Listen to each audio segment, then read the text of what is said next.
So, yeah, welcome everybody to this session, which is planning your syllabus and adapting to changes. Obviously, we're all going through a huge amount of change at the moment in the way that we work, no matter what field we're in, I think. So just a few introductions. My name's Gabriella Havard, and I'm a learning and development consultant for OUP. So this is quite a new experience for me to be with so many fantastic teachers from all across the globe. I don't think I've ever been in a meeting room with nearly 850 people all at one time, so this is very exciting. Basically, what my job is, I actually help to create learning content and learning opportunities for our internal employees at Oxford University Press, and that's about 6,000 employees globally. So while I'm normally one step removed from the sort of teachers and the people we work together with, I have quite a bit of experience with delivering sessions online, so that's what I'm going to be talking to you about today. And I'm going to hand over to Sandra to introduce yourself. Hi, Gabriella. Can you hear me? Yes, I can. Yes, all right. Hi, everyone. Good afternoon from Brazil. I'm Sandra Borges. I work here as an educational services consultant, and my main responsibility is to provide teachers with pedagogical support. It's amazing to see how many people are here together with us. Thank you, everybody, for joining us for this session. And we hope, of course, that you enjoy and that you can apply most of our tips in your schools. Thank you.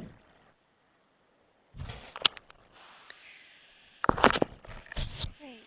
So a few people have mentioned, Sandra, that your sound is a little muffled. I will just make that comment and see if you're able to Mhm. improve it at all. Okay, I'll try. Right. Okay. Thank you. So I will just tell you a little bit about what we're going to cover in today's session. So we've done some introductions, and then I'm going to spend maybe 10 or 15 minutes just sharing some general principles and best practice for teaching online. As I mentioned, this is something that we know all of you are probably adjusting to at the moment, and it seems like a good moment to for all of us to share our best practice with each other around that. And then Sandra is going to take over from there, and she's going to tell you some things around planning a remote online session, integrating our lessons with online activities, and she's got lots of great ideas around that, and then we'll do a brief wrap up at the end. So how Okay, will we do that?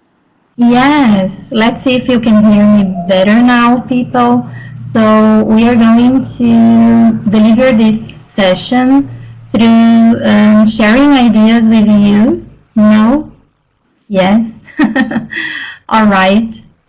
So, okay, so we are going to share some ideas with you, and we will also count on your individual work via chat and polls, and we will also share some handouts with you along the session.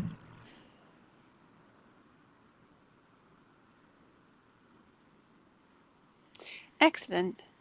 Thank you. Okay, so let's make a start. So here are a few principles for teaching online. And I know that some of you may perhaps already have some experience of this. Maybe some of you have a lot of experience with this already. You may all be at varying different degrees of comfort with teaching online. So some of the things I share might be quite obvious, but they're also often the things that we tend to forget or overlook. And so I think there's no harm also in just kind of reminding ourselves of some of these things. So we'll talk about how to redesign a face-to-face lesson to make it digital. so to deliver it online. We'll talk about just a few ideas for preparing yourself so that you are in the best position for teaching online. Preparing your students. I'll spend a fair bit of time just talking about engagement because engagement is such a challenge online, but also what can really make a fantastic session or lesson. And then some tools for interaction. And we probably are all using different softwares and platforms for teaching, but there are some common ones across that we can explore. So, making a face-to-face lesson digital. Here are just a few things to consider.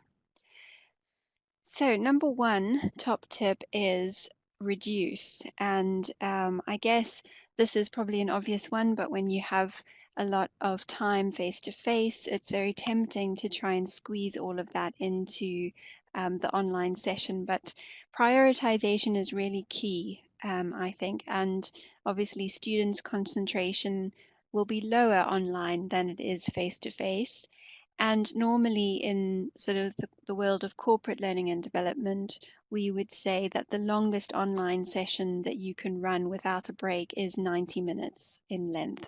But even that is quite a long session and would need a fair amount of engagement and interaction throughout to keep people on track. The next point is about restructuring. So I'm sure many of you are already familiar with the concept of blended learning, bringing together sort of a mixture of different types of learning formats. So whether that's providing some pre-work or some homework or some group activities that can be done offline, and basically thinking about how you can cover some of the theory of your lesson beforehand so that that saves time for the live session that you can use for practice and for interaction. So just something to bear in mind when you're planning your lessons. Then with redesigning your lesson, it's about thinking about what technology options you have available to you.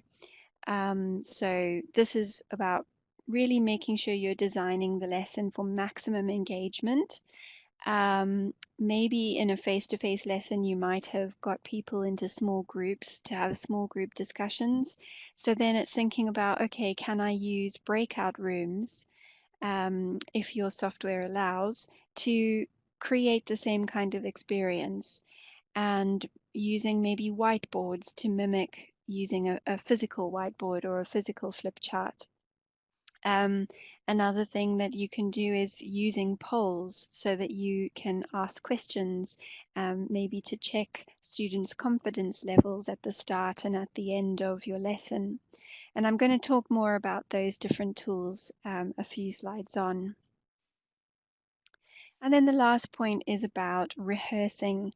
It's always good to give yourself some time to play around and experiment when you are using new technology for the first time.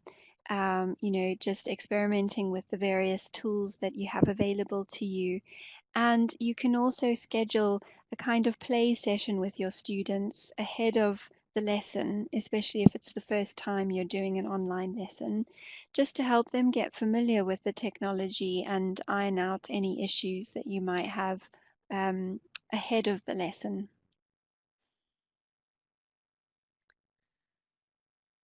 Okay, I can see someone's asking me to speak up a bit. All right, I shall try my best. So, preparing yourself.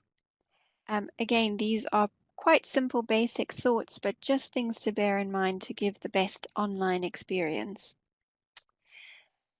So the first point is about setting up your environment. Things like finding a quiet space where you are unlikely to have too many distractions, if possible. Using a headset, this is something that helps with sound quality and prevents echoes and background noises. Using your camera if you can, if you have a decent enough internet connection, and also testing your internet connection, so making sure that it's stable And one of the key points if you're using a camera is to make sure you're well lighted.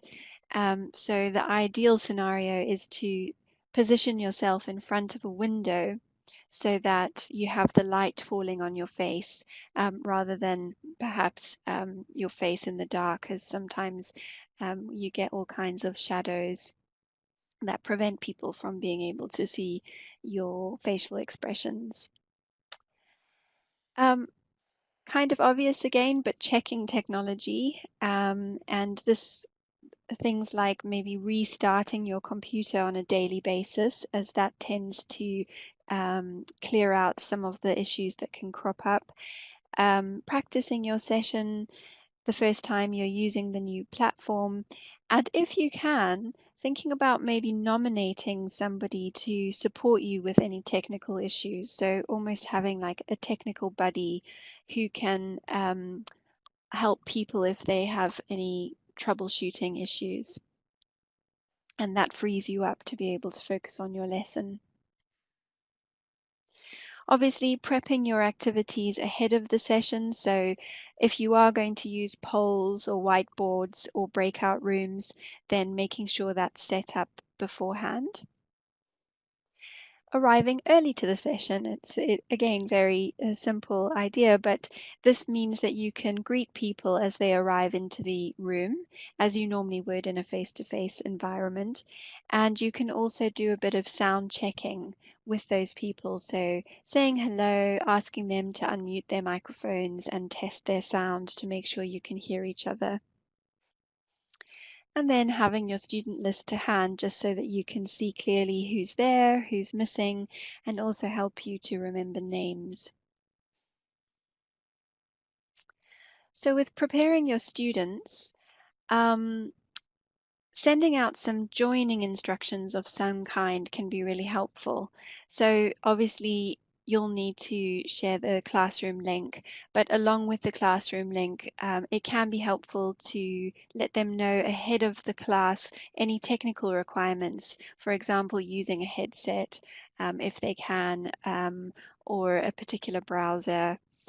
Also, um, troubleshooting guidance. So if there's anything that they can do ahead of the session to try to make it as smooth as possible, that can help.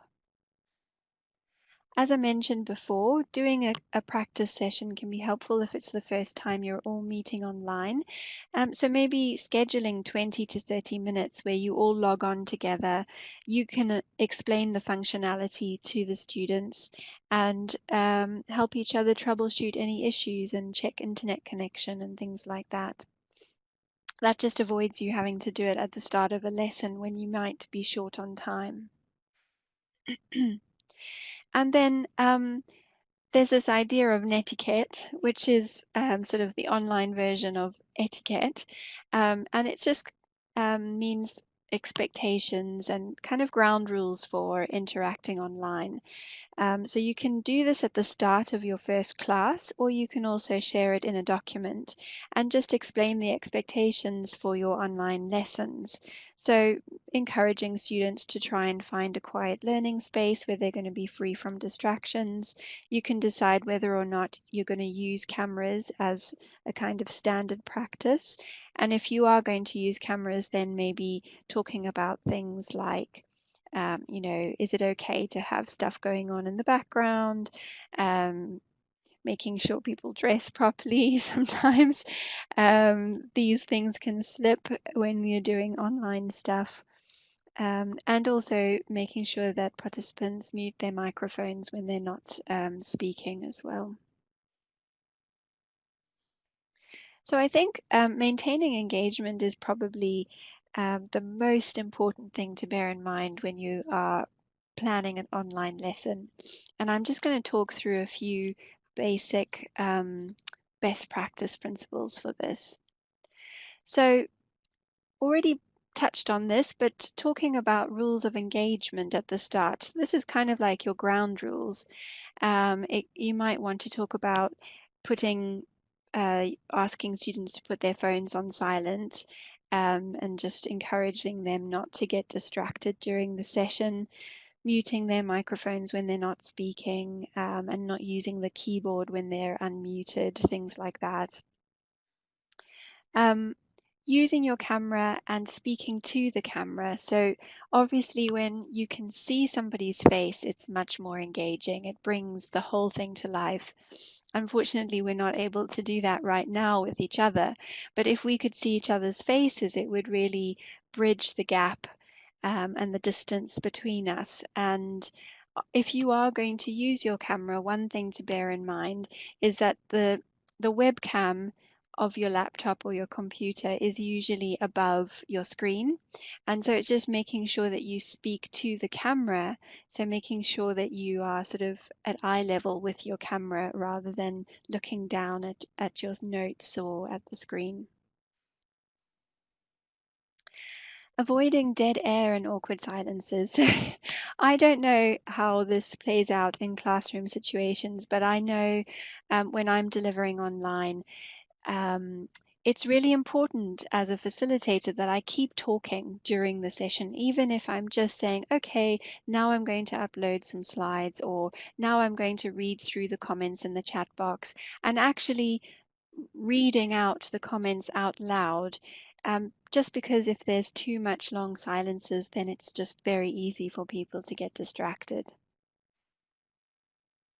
Creating an inclusive environment. So again, when we're delivering things online, it can feel a little bit cold. People might feel a little reluctant to contribute in the same way that they normally would in a face-to-face environment. So we just have to make a bit more effort sometimes to um, create that warm, inclusive feeling. And you can do that by making sure that you acknowledge people's comments, maybe using their names when you ask questions, um, and yeah, just validating people's contributions, making sort of extra effort to do that. Using an icebreaker to get all the voices early on in the lesson. So this is about getting people to speak using their microphones early on in the session to help them get used to kind of hearing their own voices. Obviously, some people are very comfortable with speaking online and they probably do it all the time. Maybe if they're more extroverted, they're more used to speaking up. But when you're online, you have to kind of pay special attention to the quieter ones and make sure that they are equally as engaged. And this is just one way of doing that, one way of making sure you can hear, that, helping them to feel comfortable speaking, maybe by asking a question or doing something simple early on. Creating an energetic atmosphere. So again, when we are online, we have to make that little bit of extra effort to keep the energy and the optimism up. And so they recommend that the teacher or the facilitator should always have their energy levels 2 notches higher than the participants. So if or your students, so if your students are at, say, a level 4, you want to make sure that your energy level is probably at a level 6 or 7, just to keep things kind of alive. Using storytelling to make it human. So I'm sure this is something that you already include in your lessons, but it's such a powerful thing, and especially again online where you are having to um, get past the sort of inhuman element of speaking to a computer, and you're needing to bring people together and make connections with each other. So using storytelling as a teacher will I guess help share your experiences and make people feel comfortable to share their own experiences. And the more you can get contributions from people, the more engaging the lesson is going to be. Build in group interaction every 7 minutes. So this is the principle that we work to with online sessions. It might seem like a lot, but it doesn't need to be crazy activities. It doesn't need to be anything too complicated. It can even just be as simple as asking a question and getting students to type something into the chat box, or doing a poll just to check in with their level of understanding or confidence.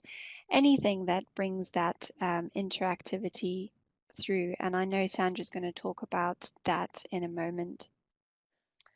And then lastly, just a point to remember that we don't want to overload people too much. Online does require more brain power, and we just need to bear that in mind with our lessons. Now, when it comes to tools for interaction, most software has most of these things that I'm going to talk about. So I'm just going to bring them all up at once. Oops. So you've got your chat boxes that you can use for getting answers to questions. You can share slides, and sometimes you might also want to share your desktop so you can demonstrate how to do something, how to access something. There are whiteboards that you can use which allow all the students to write something in the same place and see each other's answers. You can use emoticons to sort of gauge how people are feeling or get their response to something. I've already mentioned polls, and so that's something that you can use to sort of ask questions again. Camera and mic, also touched on that already, using video. Now, some software will also allow you to play video within your presentation. So if you have that capability, I know it's possible on Microsoft Teams, and I'm sure there are lots of other platforms that allow you to do this. That's also a nice way of getting people to engage with a particular topic and to have conversation. And then the breakout rooms, and this is where you can split your students into smaller rooms and allow them to have conversation with each other. And as a teacher, you can also move from one room to the next to find out how they're doing, and then bring everybody back together into the main room to feedback on whatever they've been talking about. So I hope that's been useful. I am going to hand over now to Sandra. I know we have limited amounts of time, so Sandra, over to you to talk us through the rest of the presentation.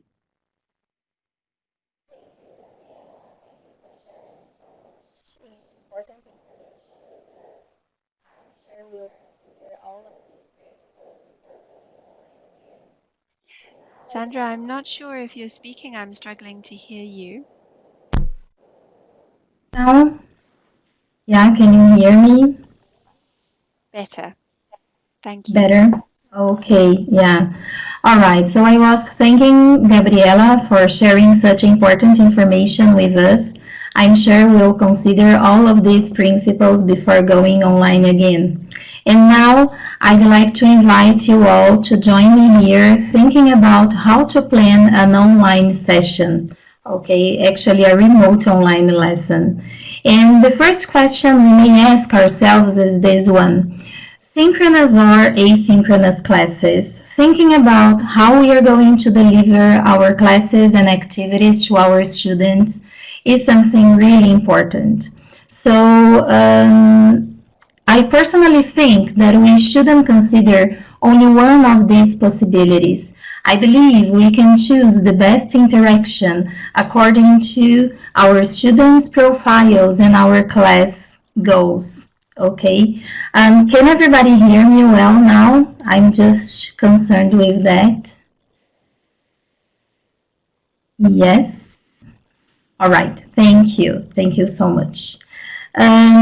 So in order to think about going synchronous or asynchronous, I'd like to share with you some ideas of the flipped classroom approach, which is an approach that involves the reorganization of what happens in class time and outside the class time. It doesn't mean that we will give our students more homework. It means that we can flip our face-to-face class into synchronous and asynchronous moments. So in order to do that, I brought here three main points that I'd like to highlight with you. Number one, select the activities for the day. So, considering the goals of your lesson, you can select the activities that your students should really do in class with you. Having that in mind, you can also think about flipping the receptive skills activities into asynchronous moments. Because, as we know, listening and reading activities are activities that students do individually anyway. So why not giving them the opportunity to do these tasks on their own pace, right? And then finally, in class, we can work with the productive skills activities, and of course, grammar and vocabulary as well. So by doing that, I'm sure we are going to have more time left for practice activities, assimilation, and the application of this new knowledge. All right? It's important to say that the flipped classroom approach is strongly associated with the blended learning because we can use videos, extra sheets, online activities as well. And guys, we can use our class books and workbooks, which is great because we know that OUP offers us a range of resources that we can use according to the needs of our lessons. All right? So when we think about the benefits, what are the benefits of working with the flipped classroom and the blended learning approaches? According to Angela Buckingham, an OUP author, every time we use the flipped classroom approach, we will be able to focus on the active learning, which means that students will be at the center of the lesson and teachers will have the chance to work as teachers educators, leading students to their best performance throughout the class. Besides that, we will also have more time to promote collaboration and peer learning through discussions and task-based learning, leading students to an improvement in engagement, motivation, attendance, and performance. Of course, the decision of which approach you are going to use in your online classes is up to you, but it's very important to bear in mind who your students are, how many students you have in your classes, their likes and dislikes, so that you can think about different ways to personalize your lesson. And the most important thing, it's very important to consider if your students have a reliable internet connection, because sometimes students do not have the possibility to stay connected with us for 1 hour and a half, or even more, right? From my experience, I've been teaching a group of graduate students in a college here in São Paulo. We have there 25 students, and the leading professor there, together with me, we've decided to go with the flipped classroom approach. And as far as I can see, students have been enjoying and participating in the class all the time. For the synchronous moments, we have 100% of attendance, and so having all of these in mind, I really think that we should consider all of these details before choosing if we are going to go only in synchronous lessons or if we can, well, mixing them up a little bit. Okay? Moving on, now I'd like to concentrate with you on the lesson plan itself. Here in Brazil, we've been working in this kind of remote kind of interaction with our students for 3 months. And then, after watching some classes online, I've realized the importance of understanding that we teachers, we don't need to prepare the online lesson on the exact way that we would do if we were in a face-to-face class. So thinking about it, we've created this lesson plan template for you. As you can see, we've divided the lesson into sessions. So maybe in one session, in one class, you may have 2 sessions or 3 sessions, okay? And then we can start by deciding the digital approach and procedures that we are going to use with our students. If students will have a synchronous or asynchronous class, and based on that, if they're going to have their mics and cameras on and off, all right? When we look at the activities, then let's imagine we have a reading skills activity. We may have 3 exercises from the book that students will work on this session. And the aim of these activities might be giving students the possibility to work their to improve their reading skills for a specific purpose. For example, they would be there doing this task for 15 minutes or for 20 minutes. It's actually up to you. And then we can also think about the kind of interaction, if students will use only English or if they can use their language one as a resource as well.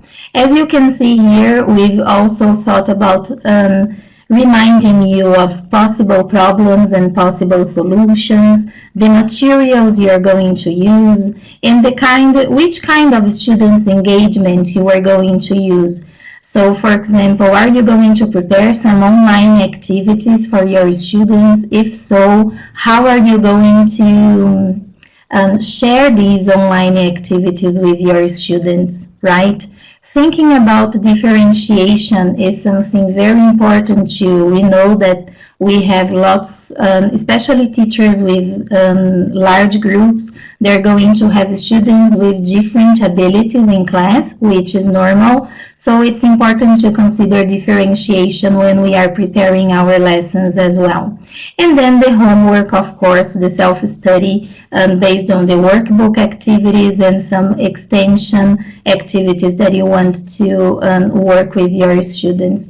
I think Catherine is going to make this lesson plan available for you so you can download, and then we really hope that you can use it during your lessons, all right? I'd like to thank my colleague here in Brazil, Edna Rutkowski, for sharing ideas with me, which enabled us to create this lesson plan template for remote learning, okay? Moving on, I brought here some online websites and apps to share with you that I hope you can use while you are preparing your lessons. It doesn't matter if you are teaching kids, teens, or adults. What is really important is that you prepare activities in a way that you feel your students will be more engaged with you during the synchronous and the asynchronous moments of your lessons. So I'd like to start talking to you about the reading skills. And I brought here in this first slide this picture just to remind you that Oxford has made available 148 free ebooks for you teachers and your students. So you just have to register yourselves on the Oxford Learners bookshelf, and then you and your students will have access to all of these books. They are divided into the CFR levels, so I'm sure they will be very useful for your online lessons. In the first activity I'd like to do with you, so let's imagine we are in a real class, and then I ask you to take a look at this book cover and this word cloud. What do you think this book is going to talk about? What do you think it's going to bring us?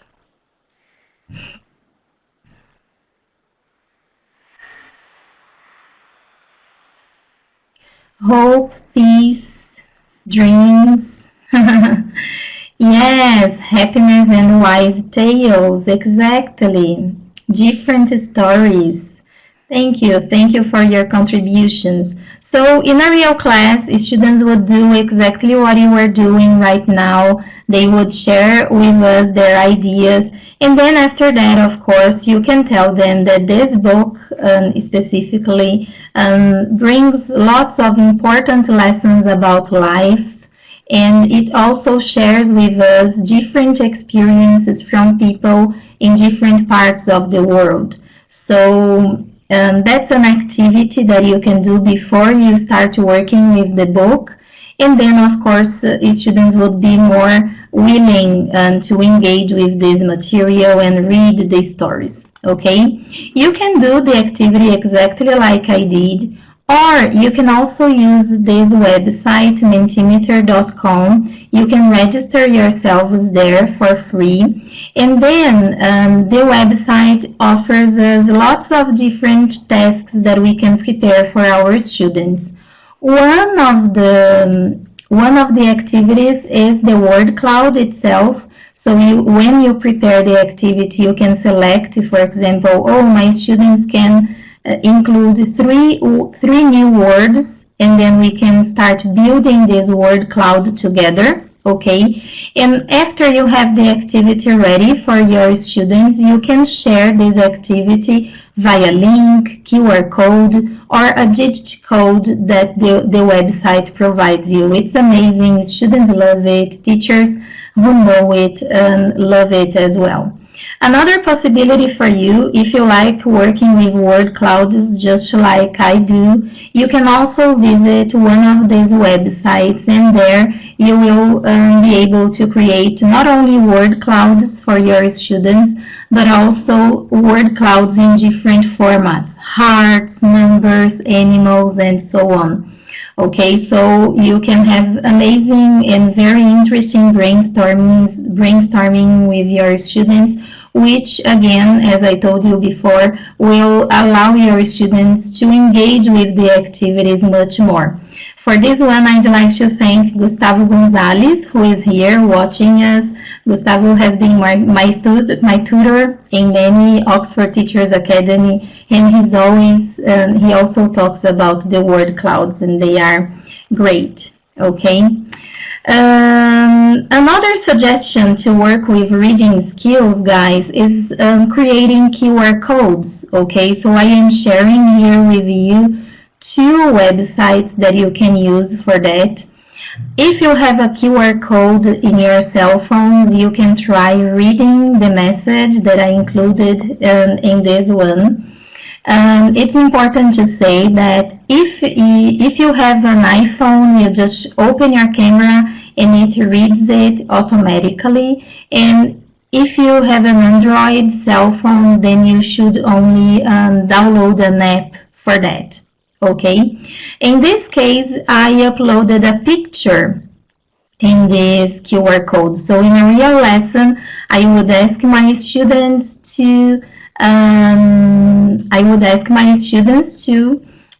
read the QR code, and then once they see the picture, I would brainstorm some ideas with them. What do you see in the picture? Why do you think the text is going to be connected with this picture? How do you think we can associate this picture with a text? So again, guys, we can create a purpose for students to compare their ideas with the text, and then with a purpose, students will be much curious to read what we have in the text. In this case, this text is actually talking about the importance of walking in a park, right? Now, exactly in this moment, it may not be a good idea, but anyway, the text is very interesting, and it explains to us why we should do some activities outdoors. Okay, so that would be the main idea for the QR codes. Now, thinking about teaching vocabulary, and I brought here two more websites to share with you. The first one is called wordwall.net. If you don't know this website, please do it right after this session. This website is excellent and offers us a range of activities that we can prepare and share with our students, everything online, okay? So I brought here an example for you. In Skills for Success Level 1, there is a lesson in which students should be learning about money and going to a bank. So in this unjumble activity, students have to put the vocabulary in the correct order. So like here we have deposit, make a, and then students have to put it in the correct order, make a deposit, okay? Again, once I have the activity done, I can share with my students via link, or the website is also connected with the Google Classroom. You can email the activity to your students, and you can also share via social media, okay? It's up to you and your students, okay? The second website that I'm going to talk now is called Quizlet.com. This one is one of my favorite, and I think teachers from Brazil will agree with me. We've been using it a lot now. So the idea is that you can upload on the website a set of vocabulary that you want your students to practice. And the website is a very smart one, so while you are uploading the tasks, the vocabulary, it helps you with the definition and with the pictures that you can use to make the activity more clear and interesting for your students. So for example, here the vocabulary that I have is do research, and then in the definition I have a picture and I have to study something in order to discover information about it. So what I like the most about Quizlet is that once you create one activity, then the website prepares automatically 5 different activities for your students to perform and learn this new vocabulary, and 2 more games. I'm sorry, it's in Portuguese here, but the website prepares some activities for presentation of the vocabulary, practice, and self-evaluation. So it's really worth giving it a try, okay? Gabriella told us that working with brain breakers is something very important. She said that if it is possible, every 7 minutes we should do something different with our students. We could ask them to use the chat. We could prepare a poll using the mentimeter.com, for example, or we can use the ideas that I'm going to share here with you. So this brain breaker that I brought is related to some sayings in English.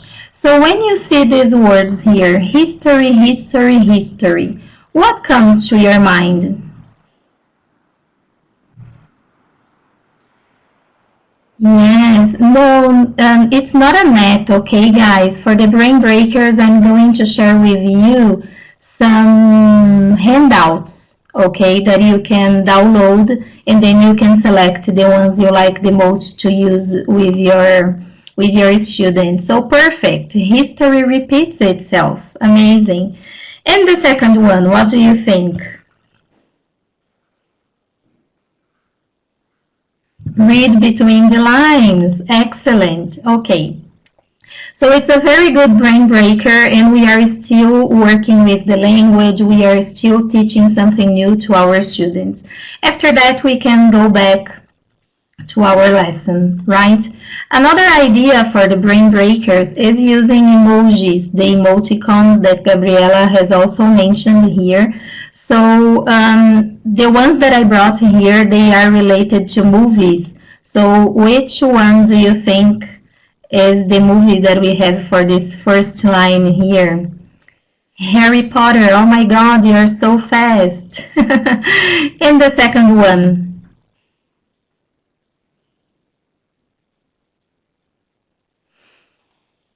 Twilight. Yeah, perfect. And the last one?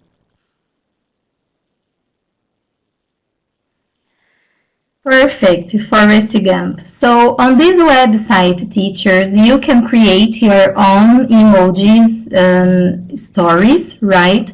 Or you can also ask your students to create some lines with the emojis, and then you can use, for example, today I'm going to use Gustavo's emoticons stories. And then during the lesson, every time I want to have a brain breaker, I show these students stories through the emojis, right? Then next class, I choose another student. It's an excellent idea to make your students part of the lesson and to show them that you really care about what they are doing outside the classroom. Okay? Now, thinking about listening skills, I'd like to share with you one website that I like a lot. The name is edpuzzle.com. It's part of the Google Suite, okay? And then the main idea here is that you just go to the website and you can upload the movie that you want your students to see. Okay. However, sometimes we don't want to use with the complete session of the movie, or in this case, it's a TED Talk. I don't want to use the 15 minutes of this TED Talk with my students. So there I can cut and select only 2 minutes, for example, of this video. And together with that, the website gives me the chance to prepare some activities for my students while they are listening to the video, okay, while they are listening and watching the video. So the idea is that you can create, for example, multiple choices, activities, open-ended questions. In this case, I thought about preparing this video for the students because they would be using, for example, skills for success, level 3, and then in unit 7, they would be talking about money and happiness. And this video is perfect because Michael Norton is talking about the same topic. So by watching this video and doing an activity with us, students would feel better prepared for this conversation that they would have later, okay? Now moving on, I still have some more tips to share with you, and I'd like to share 2 websites that you can use to teach grammar. This website, Movie Segments to Assess Grammar Goals, is from a Brazilian teacher. Unfortunately, this teacher has passed away some years ago, and for this reason, you are not going to find their recent movies. But anyway, it's an amazing website because you will find everything there, guys. This teacher, he used to prepare like the warm-up, the leading, the snippet of the movie, so you're going to see only the part of the movie that matter. You can search on the website for the grammar topics that you need if you are working with present simple, present perfect, articles. You're going to have everything there. You can download everything, the worksheets, the movie snippet that it is provided there. So it's really worth taking a look and downloading as much activities as you can. All right. The second website that I'd like to share with you is this one, learningapps.com. As you can see, here we are going to find many possibilities to work not only with English, but also geography, biology, French, many other subjects. But when you click on English, you will see again many possibilities of activities that you can create to study vocabulary and grammar with you. I've created this one. It's a version of a hangman, yeah, but here we have a flower. And then students would be working with us saying the verbs in the past, all right? So, of course, you can do it as a warm-up, as practice, as a wrap-up activity. But again, the idea here is to promote some extra engagement with your students. You can even have some competition, so it would be very nice for your class. Thinking about teaching writing, I have two suggestions for you. The first one is called Jamboard, all right? It's part of the Google Suite, so if you have a Google account, it's going to work pretty well. The idea here for this activity is that students would have to brainstorm a little bit about how their brain works better. And then I thought about creating a Jamboard. It's an online board, right? In this case, I would divide the students into two groups. Then it could be even an asynchronous activity. Students would join the board and write down some ideas answering these questions, okay? And when they come together with me for the synchronous class, then they would share their ideas. Another online board that is very nice is this one called Stormboard. There you are going to see some templates that you can use, all right? For this lesson of Skills for Success Level 3, students would have to write an opinion essay about an advertisement. And then here, as you can see, I've selected a template in which students would brainstorm ideas, but already thinking about the introduction, the paragraphs. They also have the order of the writing itself.